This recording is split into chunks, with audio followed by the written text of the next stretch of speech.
Schlepp here on day 47 of my Appalachian Trail thru hike. I'm starting the day here from Lick Creek, about mile marker 564. It downpoured here last night. The noises in the woods were a little insane. Is it a bear? Is it a branch? I don't know. This morning the sky is quickly going back and forth, like within minutes, from what looks like it's going to be a beautiful sunny day to a torrential downpour. I don't actually have service to check the weather, so I have my layer stacked on top of my pack, and we'll see what the day brings. All packed up and ready to go. I just checked the AWOL guide to look at what terrain is coming up, and it looks like we're starting with over a 2,000 foot climb off the bat. So, gonna be a morning. Really early on in my days, my watch buzzes to tell me I've met my goal of 10 flights of stairs, which is pretty hilarious. For some reason that hasn't gone up, but my step goal has, and now it doesn't buzz until about 30,000, which will be almost impossible to keep up with in real life.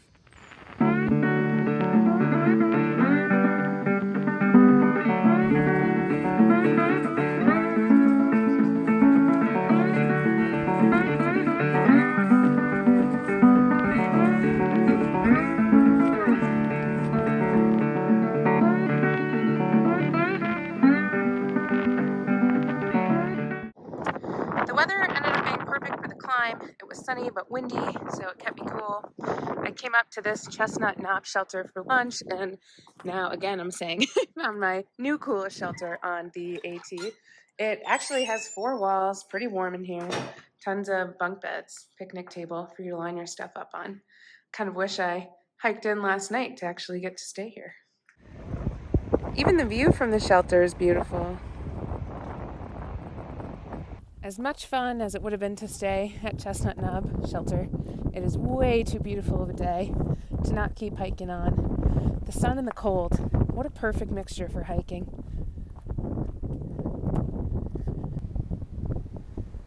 A cool rocky ridgeline headed down to Jenkins Shelter.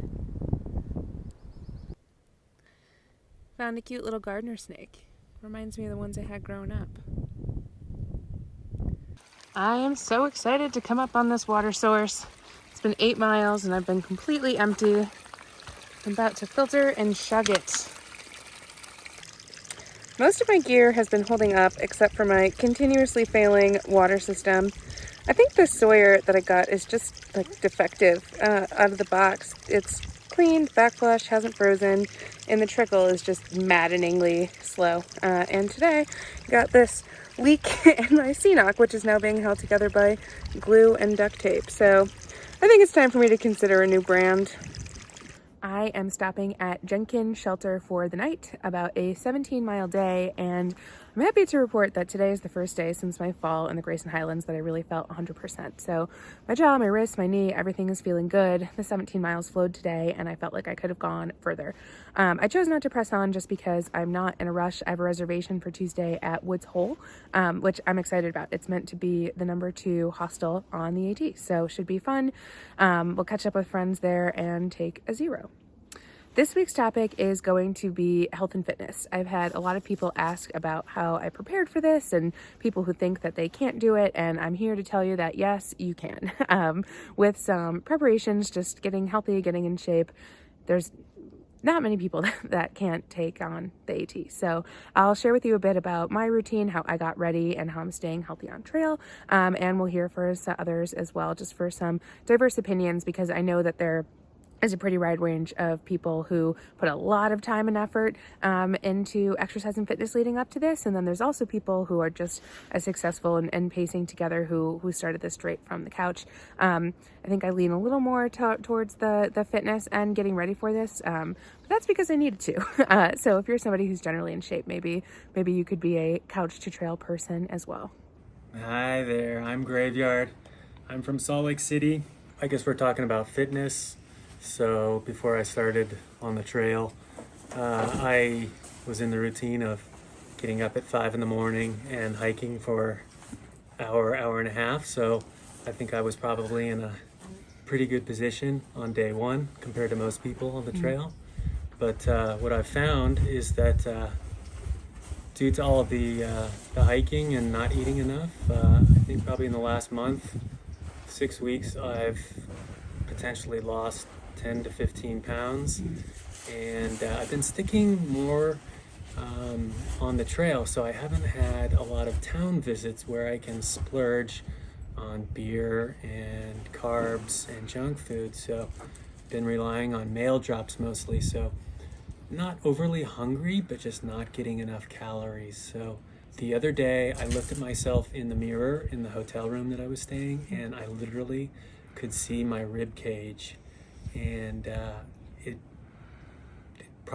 could probably pass for an extra in some sort of a war refugee movie, like Back to Srebrenica, Bosnian refugee or something like that. So a bit concerning, but I feel good. I'm hiking 15 to 20 miles a day fast. My routine is to start early and end early.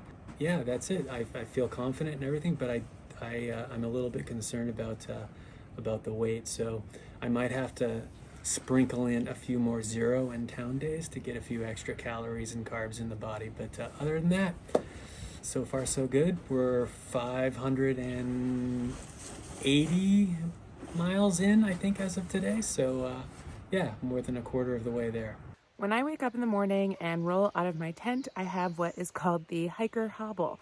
It is a catch-all name for essentially not being able to move or walk in the morning. You see people just like strutting in all kinds of funny ways, and it's like, is it because your feet hurt? Do you have blisters? Is it your knees, your hips? Like, are you chafing? There's a million and one reasons that after hiking day in, day out, big miles, and then sleeping on the ground, you just wake up in pain. So before I'm able to go get my food bag or fill up water, get dressed, any of it, I have to do some stretching just to be able to walk. But luckily, the stretching does the trick. So you wake up essentially unable to move. And after a few minute stretch routine, you're okay. So I typically do like active stretches in the morning just to get the blood flowing, get my muscles moving. I'll get my hamstrings, move from side to side a bit.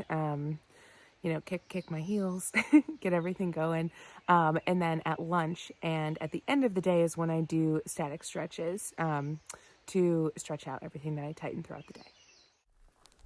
I'm about 30 minutes into today's hike and have officially shaken all of the soreness and tight feet and legs from yesterday. So the rest of the day is typically smooth sailing, although when I stop for lunch or if I stop for a bit, take a break, filter water.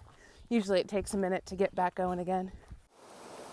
I learned my lesson from yesterday that this is a sparse water area, so I'm stopping just 4 miles in for a top off because there won't be more water for 9 miles. The AT is intersecting with Trail Boss Trail. Shout out to my mom, Marcy, my trail boss for this trip. Having a peanut butter and trail mix tortilla for lunch with this really nice view.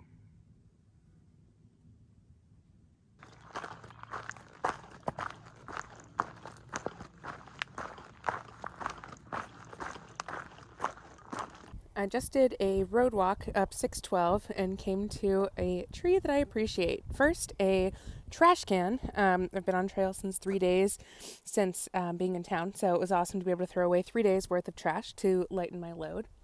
A sign first that reminds us that COVID still exists and the leave no trace principles, and then this one that's letting us know a 78-year-old lady and 70-year-old gentleman are the people who provide this trash and empty it for us. They also call out that they don't want deer carcasses in here, and man, do I wish I knew that story. Finally, this tree has wristbands from a company called Outdoor Adventures, and they're offering shuttles to and from Damascus for trail days. It is 5:30, and there is still plenty of sun in the sky. Loving the summer times, days getting longer. I'm gonna hike up to a stealth campsite that I should be to maybe 3 miles, probably another hour. I am stopping for the night at mile marker 599. So tomorrow morning I'll get to cross the 600 mark. It's crazy how quickly these hundreds are starting to come. I feel like this is rushing by almost too quickly. I am at a stealth campsite tonight. It's on a ridgeline with a beautiful view, so I'll get to see the sun set as well as rise tomorrow morning. I'm between two shelters. The shelters themselves are pretty busy, but I wanted a night to myself. This is actually going to be the first night on the AT that I'm camping alone. So looking forward to just relaxing and hanging out, a quiet night. Today was just shy of 19 miles. It was mostly ridgeline, which means there were no like massive up and down climbs, but there were maybe a fluctuation of like 1,000 here and there throughout the day, kind of just rolling along. But after 19 miles of that, you're pretty tired and tight. So I'm going to do some static stretches while I make dinner before climbing into my tent. Usually I focus on my calves, my hamstrings, and my quads, but also my feet need some stretching. And then even though my legs are doing the brunt of the work while hiking, I'm still using my trekking pole. So I'm using my arms as well as carrying the pack on my back. So I'll focus most of my stretching on my legs, but also get a little bit of arm and back work in as well. Sometimes it's easy to skip it. Things are going on socially or you just get to camp late, but I really feel better in the morning if I do stretch in the evening. So here we go.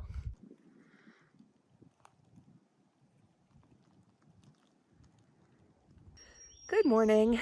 My solo stealth camp last night was really relaxing for a couple of hours. I got to watch the sunset and read and eat, and then a friend who was stealth camping maybe 3 miles back messaged to say that her dog that I was cuddling all day had some ticks on him, so I felt like everything was crawling on me.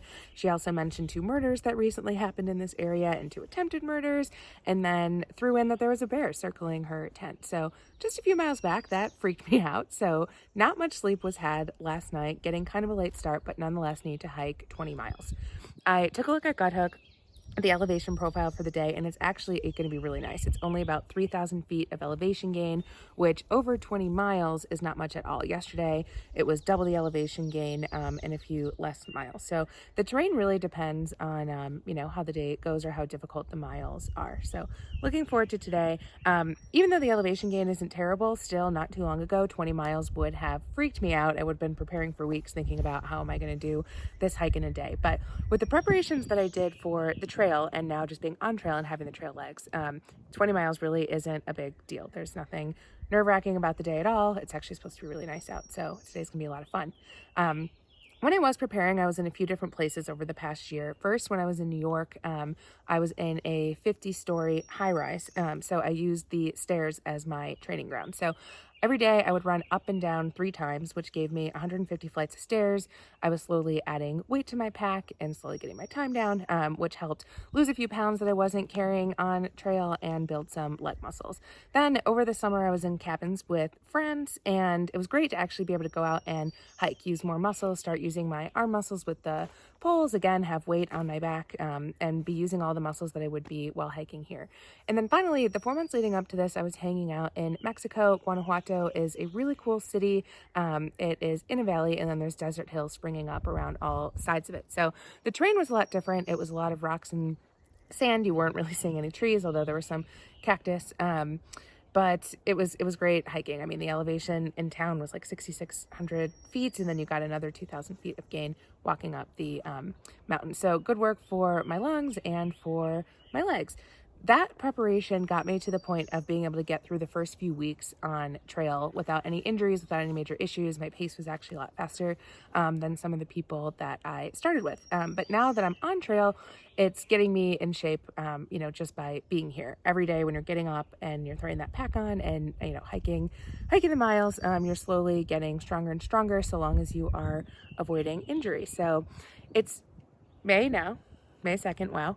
And I just learned about this trail last July, so it hasn't even been a year, and I had the time to kick it into high gear and do the preparations needed to be killing it. So just a reminder that if it's something that you're thinking about doing, you can do it.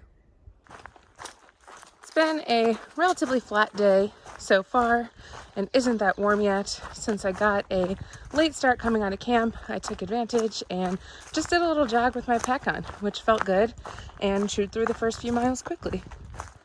Coming up on the 600-mile marker. Wow, this is flying by!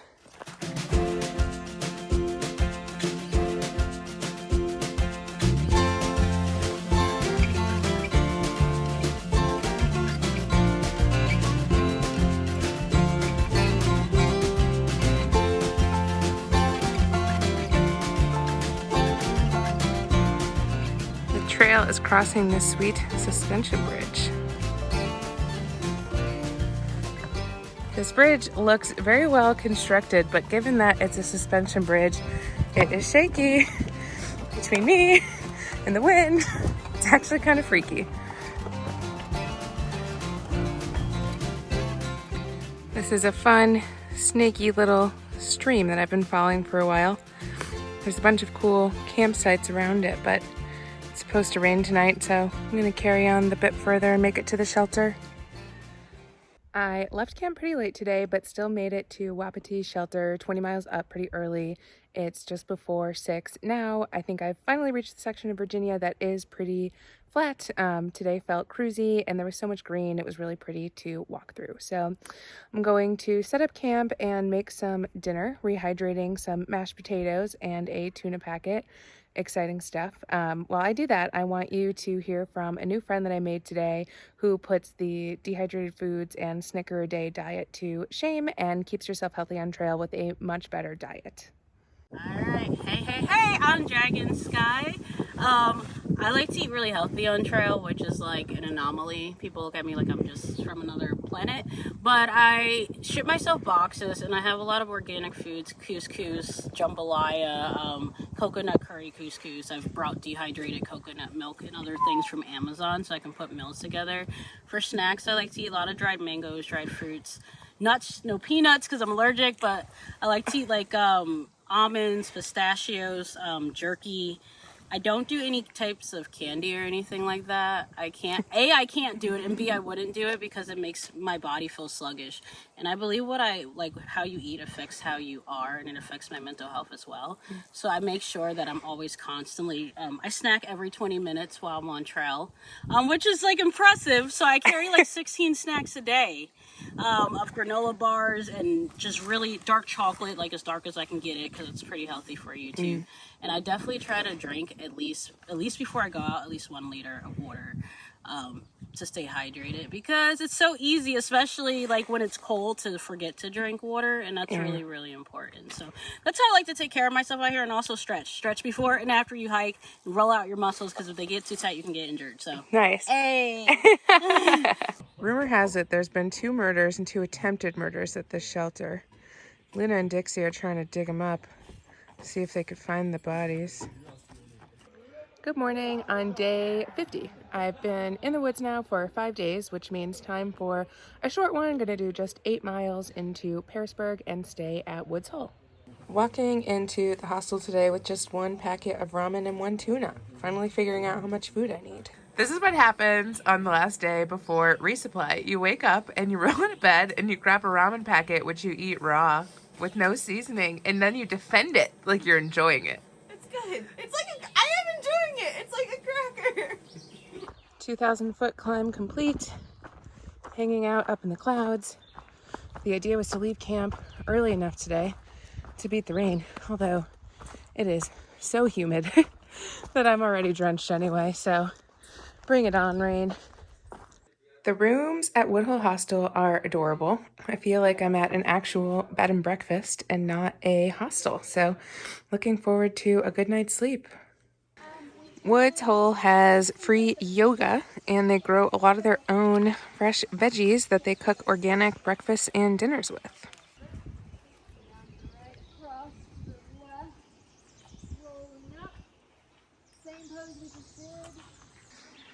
I've been on trail for 6 weeks, so it's time to respray all of my clothes with this repellent to avoid as many ticks as I can and try not to get Lyme disease on trail.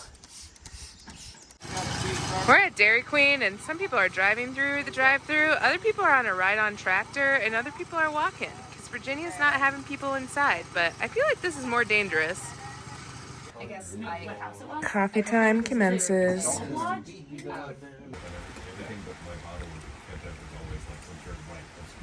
I got my first resupply box sent from my trail boss. Ooh, it has a letter from home, some chocolates. Let's see, what I'm most excited about is new shoes. My old ones are already starting to buckle. They're usually good for 500 miles, and it's been 625. So excited to put a new pair on. Looks like the shoes are stuffed with daily contacts. Another 6 weeks of those to get me through. Let's see. Some shorts from Fabletics. I've been wearing pant leggings, so now switching down to shorts as it's getting warmer. Extra batteries, and the Ursack that I've been wanting. So I no longer have to string my stuff up in a tree. I can put it in this Kevlar sack and just tie it to a tree instead. These shoes have started to get beaten up a bit. They're splitting on the side and at the front, and also just walking in them, I can tell that the base of them are getting awfully thin. These shoes are meant to last like 500 miles, so the fact that they've lasted 625 and technically could be worn a little longer isn't bad, but I'm excited to have a new pair to hit the trail in on Thursday. The Hokas seem to be holding up a lot better than people's Ultras on trail, so shout out to Hoka. I am hiking out of Woods Hole this morning. It's bittersweet, such a fun stay there, but also after a Nero and then a Zero, excited to get back on the trail and start doing some miles. Taking those days like a Nero to get stuff done, like your laundry and resupply and taking a shower, are important, but Zeros are also pretty important. We put our bodies through a lot when we're hiking, and it's good to just rest, relax, take a break and let your body heal before you press on and do more miles. Gonna do about 20 today up to Rice Shelter. It is Cinco de Mayo and we're passing Pearisburg, so potentially stop in town for a drink. We'll see how the day goes. New shoes, who dis? It's supposed to rain pretty much all day, so first and last time we see these babies clean.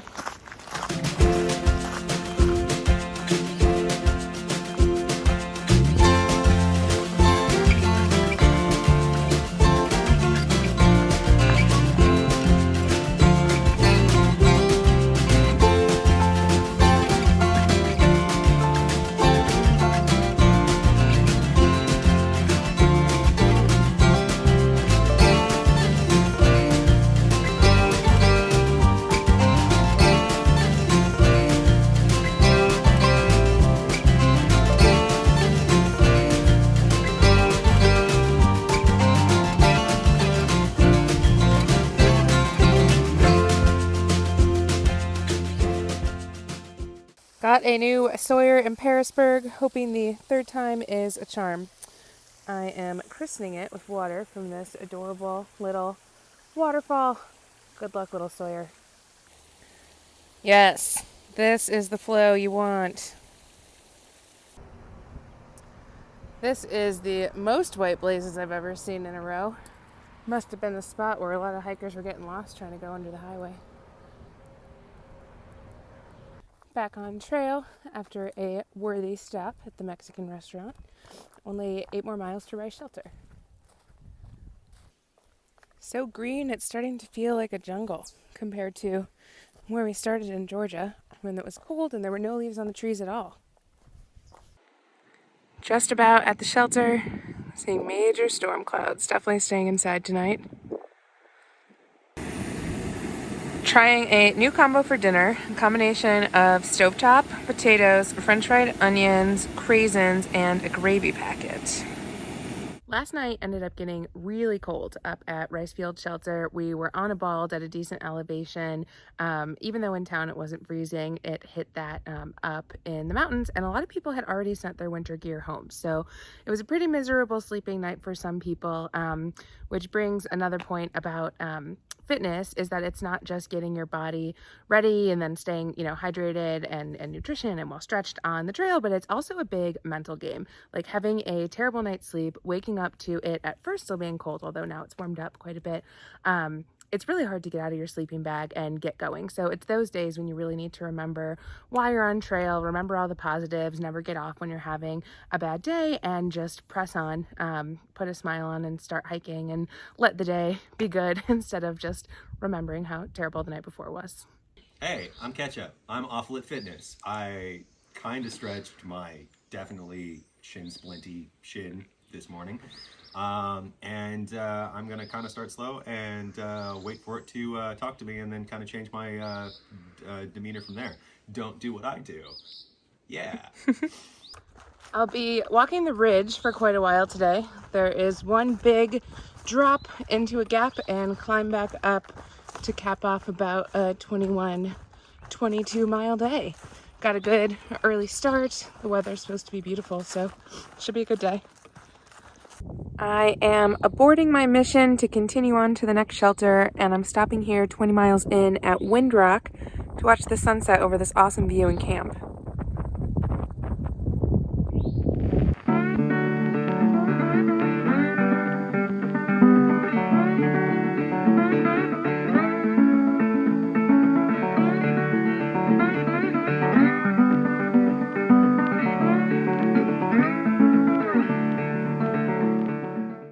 Morning on day 54 of my Appalachian Trail thru hike. I started this morning at mile marker 665 right off of Wind Rock and have already hiked a few miles to the next shelter. One of my favorite things about stealth camping is you're usually not too far from the next shelter if you're in between. So you're able to pack up quickly and get moving and then take a quick break at the next shelter to get more organized for the day once your body is loose and you are more awake. So happy to have stopped here. Shooting for a big day today, just shy of 24 miles. I have some visitors coming up and some towns I want to stop in, and since the zeros will start piling on when I am hiking, I want to start doing bigger days. It is raining already and meant to rain all day, so we'll see if 23 happens, but that's the goal.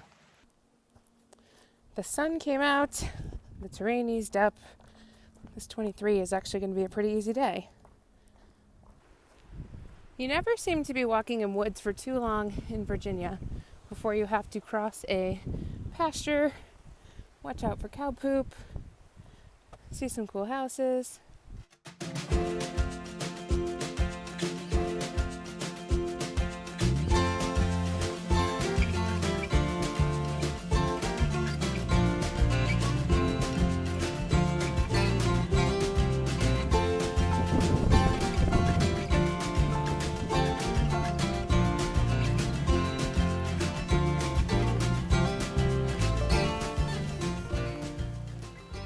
Okay, fine.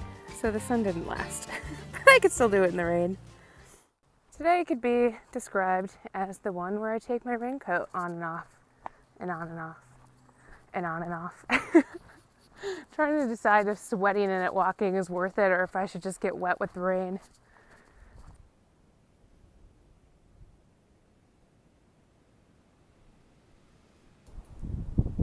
Coming up on the ledges and really glad it stopped raining because doing this stretch of ridge in slippery rocks would be rough. I'm at mile 685 on the AT at the Eastern Continental Divide. So from here, the waters to the west flow into the Gulf of Mexico and the waters to the east into the Atlantic Ocean. I call these rocks in-betweenies because they're not that fun to jump over and play on, but they're just big enough that you have to constantly be staring at your feet so you don't trip and fall, so it slows you down. I ended up making 24 miles yesterday to Naday Shelter, and it felt great. When I got here, I looked at my weekend review in terms of steps, and it's pretty hilarious to look at, kind of coasting into town, very clear where I took a Nero and a 0 into Woods Hole, and it's only been up from there. Looking forward to the rest of Virginia and Pennsylvania, putting in those bigger miles to prepare for the slowdown in the Northeast. So that's all for this week. I hope you learned from hearing from me and some of my trail friends that regardless of what your situation is right now with physical fitness, if something like the Appalachian Trail or another thru hike is what you would like to do, you can do it with a little bit of preparation ahead of time and then just allowing the trail to get you in shape. I mean, a 24-mile day sounds crazy, but once you've been on trail for 6 weeks, pumping it out is no problem because your legs are just there. So that is all for this week. You can subscribe to my channel for more updates and like this video.